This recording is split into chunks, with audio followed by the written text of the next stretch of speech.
What's going on, everybody? Welcome back to Steelers Rewind here on PennLive.com.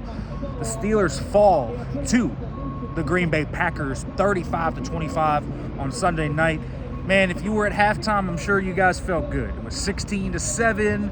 While it was shaky at times, the Steelers it played their brand of football. It felt like a Steelers football game, didn't it? The first half of this game was exactly what the Pittsburgh Steelers want. They want to run the football. 15 rushes for 81 yards. They ran all over this football team. They did. The success rates, the yards per carry, all of that. They ran really well in the first half. And then the second half, they come out. First series, 3 straight passes. Guys, I looked down at one point. They had 10 passes and 1 rushing attempt. Part of that was getting behind the sticks on some of the later drives, but the first few plays, they ran a lot of first down passes. Why? Run the ball, play ball control. That is what your brand of offense is. Rodgers in this game, I thought, played fine. I didn't think Aaron was really the problem in this one. I don't think the O-line was the problem. I know there were a few sacks. I thought some of those sacks, Rodgers, tried to escape the pocket, maybe couldn't. He doesn't have a ton of quick twitch to do that as much anymore. I thought the O-line actually played pretty well. They handled Micah Parsons outside of his one alien rep.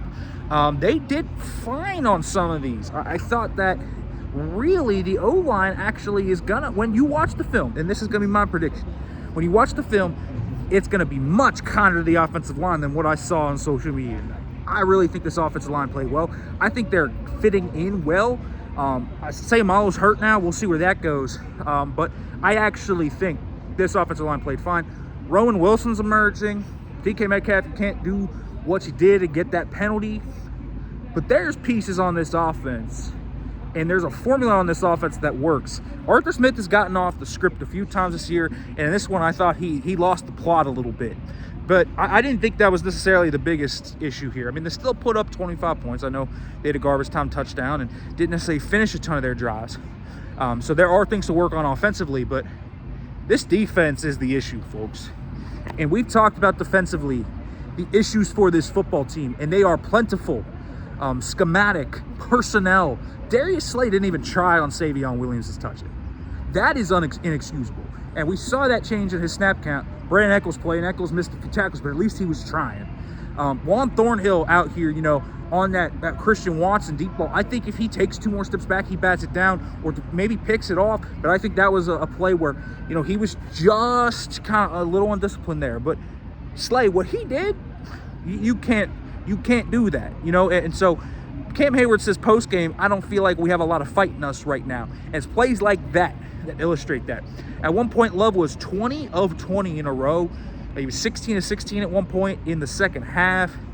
It was just diabolical. These first read, quick game things. Tucker Kraft in the flat, getting big play after big play.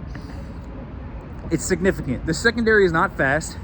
You do not put, though, and I think where I get with coaching is, you do not put Chuck Clark on 3rd and 4 at the 24 and man-to-man on a 2-way go against Tucker Kraft.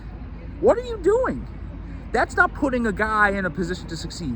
Chuck Clark, as much as, I harp on it here and I say they got to play Jabril more, and I think they do. I think their best safety duo right now, especially with Deshaun Elliott down and hurt, is Thornhill at free and Jabril in strong, because I think he's the type of voice they need. I think he brings the type of physicality they need. I think he's the only guy that can somewhat mimic what Deshaun Elliott brings to the table.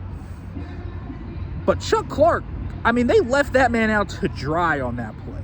What's he going to do? He's not a man-to-man safety.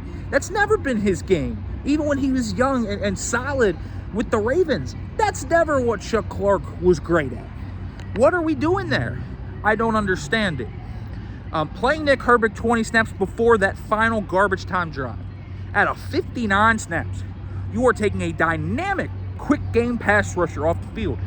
Listen, this pass rush is also going to get a lot of grief because Watt, Hayward, Highsmith, Herbig, Harmon, they didn't get a sack in this game. Love, again, was getting the ball out quick, 2.49 seconds, not quite like it was 2.27, but not far off.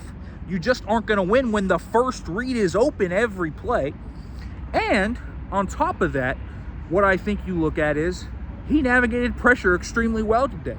There were a few times when I thought The Steelers crashed inside and got a little bit anxious trying to get that sack. I think some of these guys are trying to play for the big play. We're seeing some hero ball, but they stopped the run today. Really not a lot of good runs today for these running backs. They handled Josh Jacobs. Emmanuel Wilson had a few ones late, but they handled the run game today. This passing defense struggled, and they got to fix something here, whether it is making a move, whether they trade or sign somebody at safety and at corner, whether it is that or schematic or both. Something has to change with the Pittsburgh Steelers right now, because this formula is not working, and there are serious coaching and personnel issues that this team has to overcome in the future if they want to be a serious team this year. Rodgers is playing well. That's the other thing. The offensive line is gelling better than you thought. They're playing well.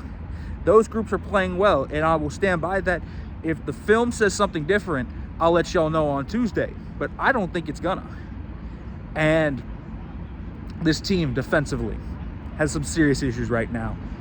Coaching, personnel, the fight, the effort, things like that. There's inexcusable things going on right now with this defensive football team that is supposed to be a great defense, the highest paid defense in football, and they're falling out like this. It's been really bad to watch this year, and Steelers really have to have a kind of look in the mirror moment and try and figure out what's going on.